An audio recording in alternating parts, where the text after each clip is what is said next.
le roi Édouard VII règne sur un vaste empire dont les intérêts s'étendent dans le monde entier. Les Indes prenaient une importance croissante. Elles étaient le deuxième pilier de la puissance britannique dans le monde.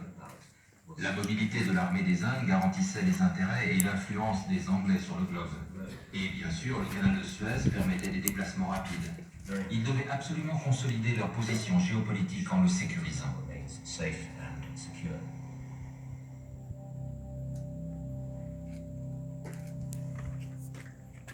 Dans ce but, la Grande-Bretagne est la première puissance européenne à s'établir solidement au Moyen-Orient.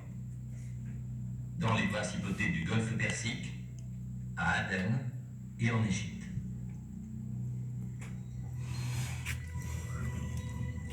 La Grande-Bretagne a annexé l'Égypte après l'avoir prise aux Ottomans en 1882.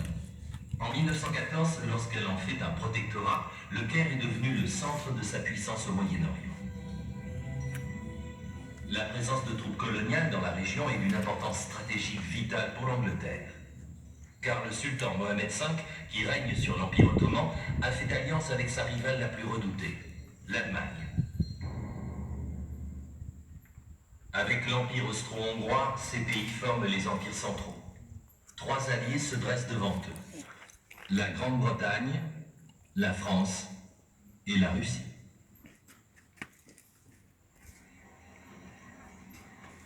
Depuis la capitale des Ottomans, Constantinople, en Turquie, le sultan règne sur le dernier grand empire islamique qui vit la phase finale de son déclin depuis des décennies. Le déclenchement de la Première Guerre mondiale en août 1914 lui donne le coup de grâce.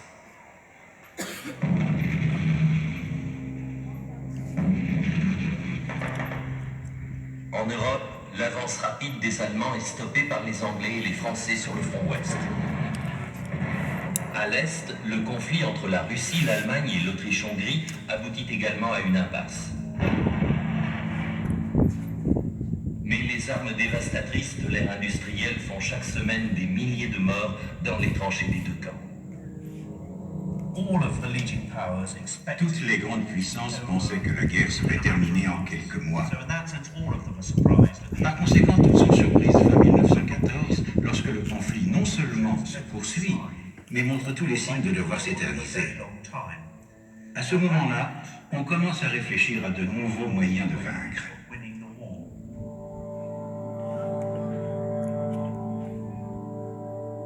Pour Asquith, le Premier ministre anglais, l'impasse militaire en Europe incite à élargir le conflit. Avec le ministre des Affaires étrangères, Lord Grey, celui de la guerre, Lord Kitchener, et le premier lord de l'amirauté, Winston Churchill, il met au point une stratégie complexe pour ébranler les empires centraux. C'était une guerre mondiale. Tous ces moyens sont concentrés sur le maillon faible de l'ennemi, l'Empire des Ottomans. La diplomatie a toujours eu une dimension secrète. Reste à savoir où finit la discrétion et où commence la conspiration. Avant et pendant la Première Guerre mondiale, il y a eu des négociations très intenses entre les grandes puissances coloniales, françaises, russes, anglaises, impliquant aussi les Italiens, sur ce qu'elles feraient à la fin de la guerre quand l'Empire ottoman éclaterait.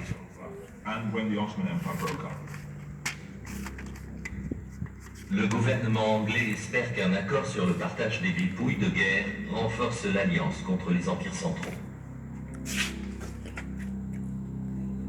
La Russie souhaite depuis longtemps avoir accès à la Méditerranée.